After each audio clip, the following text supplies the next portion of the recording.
Well, good evening. Thanks to all of you for being here tonight. This is an interesting turn of events. I think it's all good. I think this is a special night, and like Congressman Shimkus, I'm here tonight to support wholeheartedly the candidacy of Brad Halbrook.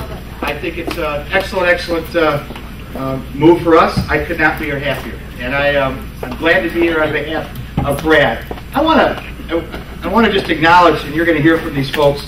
You have some very good representation in this area, and sometimes we take that for granted. Congressman Shimkus is about as good as they get.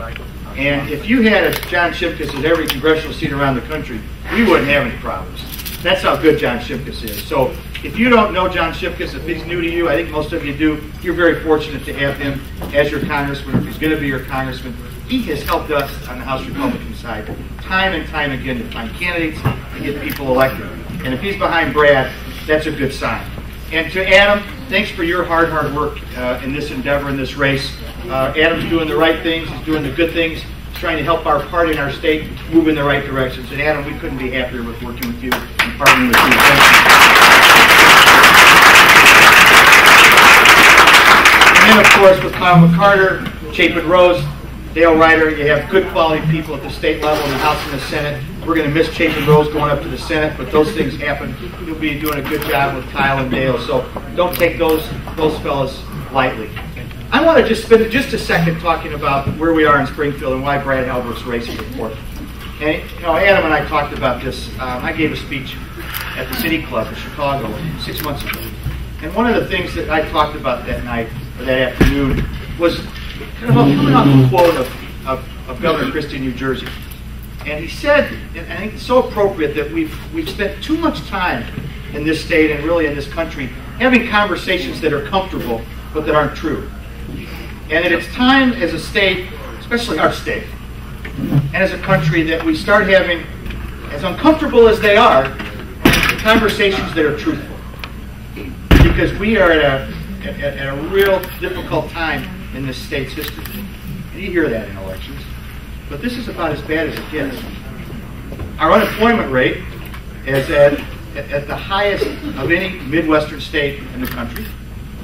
We have a pension system, thanks to our Democrat friends, because they haven't funded it over the years, that is the worst funded pension system in the country. $85 billion. If everybody quit today, we'd be short $85 billion. $1 billion.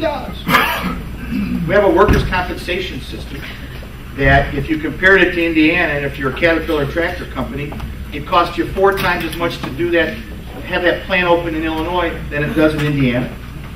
We have a Medicaid system that is one of the worst in the country. I can tell you right now that if you're from Missouri or Indiana or Kentucky, you're probably coming over here to get Medicaid coverage because we don't require you to verify your citizenship and your residency. We've tried to change that at the state level. We're having a little trouble from the governor to push that back and to get that done and get the federal government to sign off on it. We have a budget that's not balanced. We owe people $9 billion worth of bills. And we just saw one of the largest tax increases in the history of the state imposed in the middle of the night by the Democrats.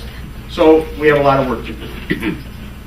At the same time I had that conversation at the City Club, I talked about Winston Churchill and a quote he had right before World War II. He said, "I'm not worried about the action. I'm worried about the inaction." And we need somebody in the state of Illinois like Brad Halbrook to come to Springfield that's not afraid of action and is willing to have the uncomfortable conversation.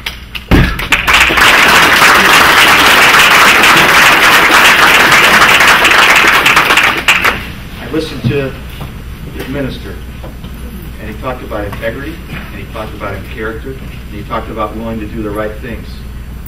We say that a lot.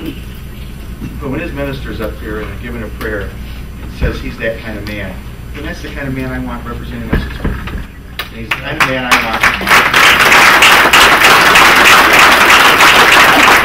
in our caucus. So I know you got a lot of speakers. I'm going to speed this up. You need to be there for Brad. This is a contentious primary. Sometimes primaries get that way.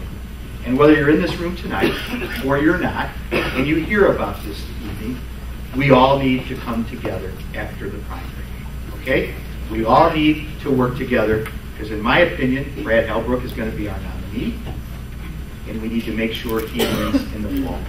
Because as Republicans, we need to do all we can to elect Republicans in the House and the Senate so we can take back the Illinois House and the Illinois Senate. We took back 6 seats in the last cycle in the House. We had success likewise in the Senate. We cut the margin in half. And the battleground is downstate Illinois, where we can pick up 6 more seats. A couple areas in the suburbs, but downstate Illinois is shifting in the way it needs to shift to elect Republicans. One of those we need to make sure we continue on our journey to get the majority and to retire Mike Madigan is to elect Brad. So thank you for being here tonight. Thank you for your commitment. Thanks to all of you that stood up when it was a little difficult. Brad is a good man. He's the kind of guy that's not afraid of action. He's the kind of guy that's willing to have uncomfortable conversations.